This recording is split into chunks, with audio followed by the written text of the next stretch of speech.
का खून इतना ठंडा नहीं है कि तेजाजी महाराज का जयकारा लगे तो पूरे देश के अंदर गूंज उठनी चाहिए। बोलिए सत्यवादी वीर तेजाजी महाराज की, बोलिए सत्यवादी वीर तेजाजी महाराज की। आज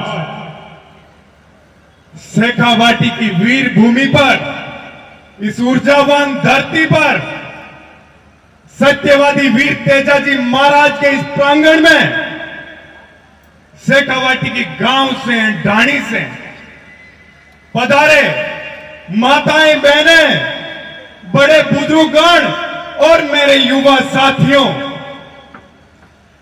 मैं आपको बताना चाहता हूं कि जिस दिन मैं राजस्थान विश्वविद्यालय का छात्र संघ अध्यक्ष बना था तो मुझे गर्व होता है।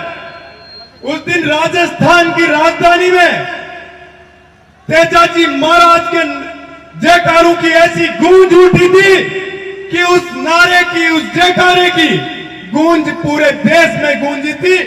मेरे लिए, तेजाजी के भक्त के लिए यह बड़ी सौभाग्य की बात है।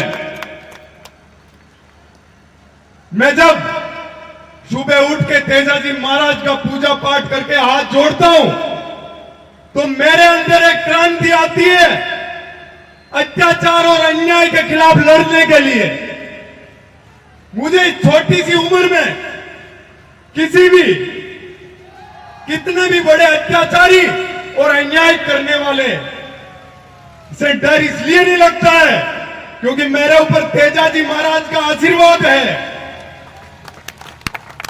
समस्त तेजा भक्तों को आज इस प्रांगण से एक सीख लेके निकलना चाहिए कि जिस तरीके से, जिस प्रकार से तेजाजी महाराज भी अपन लोगों की तरह एक छोटे से गांव से निकल के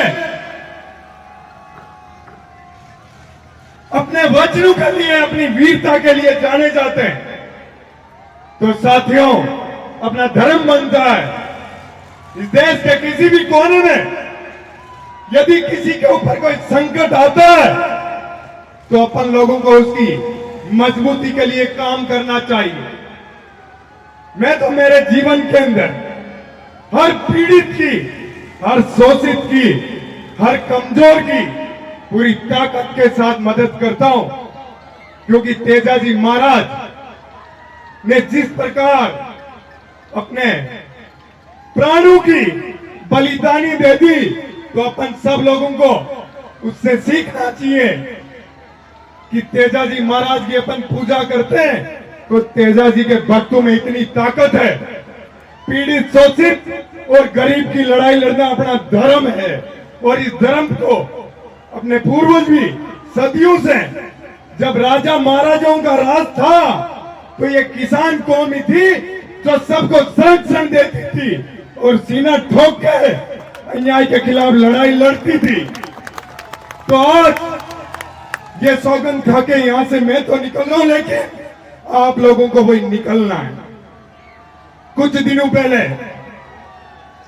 एक दलित, मेरा साथी, मेरा भाई, पीएचडी में दाखिला लेने के लिए प्रशासन के सामने कमजोर हो गया था तो मैंने अपना धर्म समझते हुए उस दलित भाई की लड़ाई लड़ी कि मैं चाहे इसको जब तक न्याय नहीं मिलेगा, उसको हाईकोर्ट का आदेश मिल चुका है कि इसको दाखिला देना चाहिए। ये तो छोटा सा उदाहरण है, अपने को ऐसे सैकड़ों भाइयों और बहनों की लड़ाई लड़नी चाहिए। बोलिए सत्यवादी वीर तेजाजी महाराज की।